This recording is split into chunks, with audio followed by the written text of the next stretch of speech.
ओम श्री परमात्मने नमः।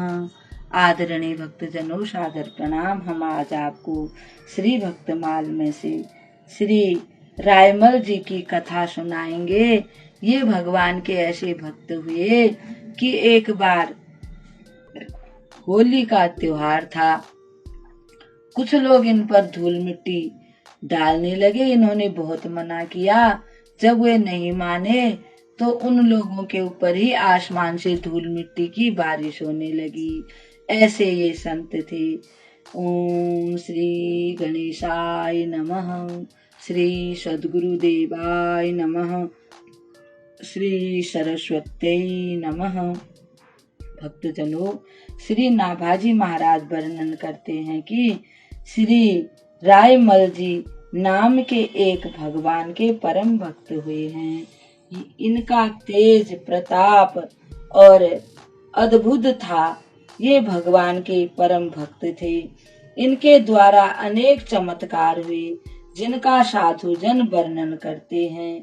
संतों की सेवा बड़े सम्मान के साथ करते थे। एक बार आप ध्यान लगाकर श्री सीताराम जी की मानसी सेवा कर रहे थे। होली के दिन थे। उदंड प्रकृति के कुछ लोग आकर इन पर भी धूल डालने लगे। कुछ देर तक तो आपने मौन रहकर सहन किया।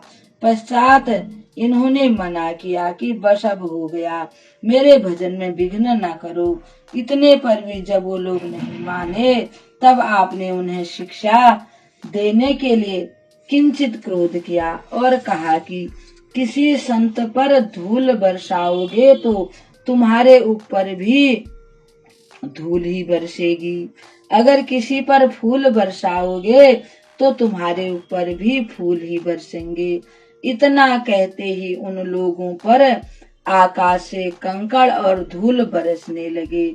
जहाँ वे गए वहीं बरसती रही धूल। तब वयोवृद्ध ग्रामवासियों ने सबको साथ ले जाकर श्री राममल यानी कि श्री रायमल जी के पास गए और उनसे क्षमा याचना की और प्रार्थना करने लगे कि हमसे बड़ी गलती हो गई, बालक समझ करके माफ कर दीजिए। जैसे ही इन्होंने कहा चलो कोई बात नहीं, और वैसे ही धूल बरसनी बंद हो गई। इस प्रकार आपने लोगों को भक्ति का प्रभाव दिखाया कि भक्ति क्या होती है।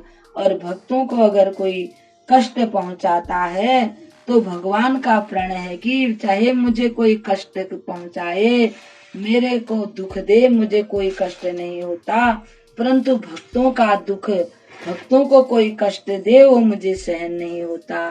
भगवान ने यह सिद्ध कर दिया।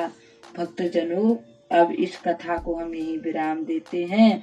श्री रायमल जी को प्रणाम करते हुए ओम श्री परमात्मने नमः।